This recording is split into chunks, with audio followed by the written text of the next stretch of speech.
in many ways, accounting is a language. Understanding a balance sheet, reading those footnotes, etc. But you outline in the book a few things that you felt were fundamentally required to be an investor or understand cycles. Accounting was one, but why don't we talk about a few of those? Well, I think everybody knows you have to understand accounting, you have to know finance, you should know something about history, but the most important thing, which they don't teach you in business school, is psychology.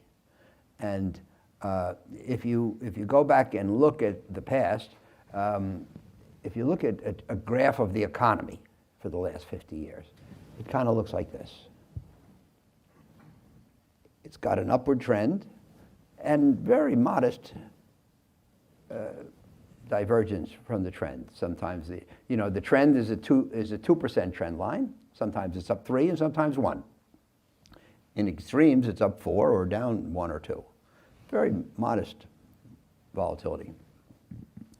If you look at company results, companies have leverage, financial and operating, and their profits go like this. If the economy is up 2%, profits go up 10. If the economy is up 20%, profits go up 30, and so forth. And so if the economy is down 2, then for a typical company, maybe profits will be down 15.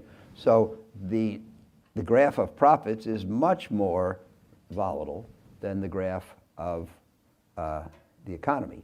And then if you look at a graph of the stock market, it looks like this. Why? What's the difference? And the difference is psychology.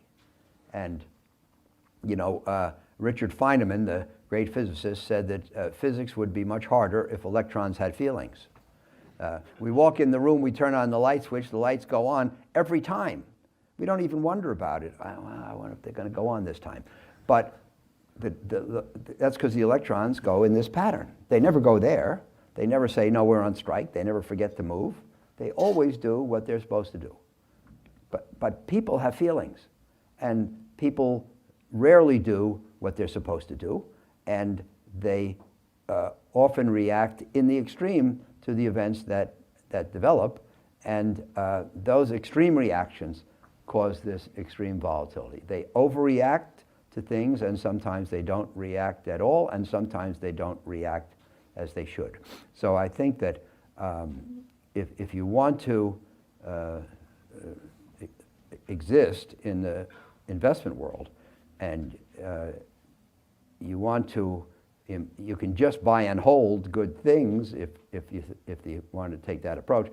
But if you want to improve upon that, I think it's very important to understand the ebb and flow of psychology and act accordingly.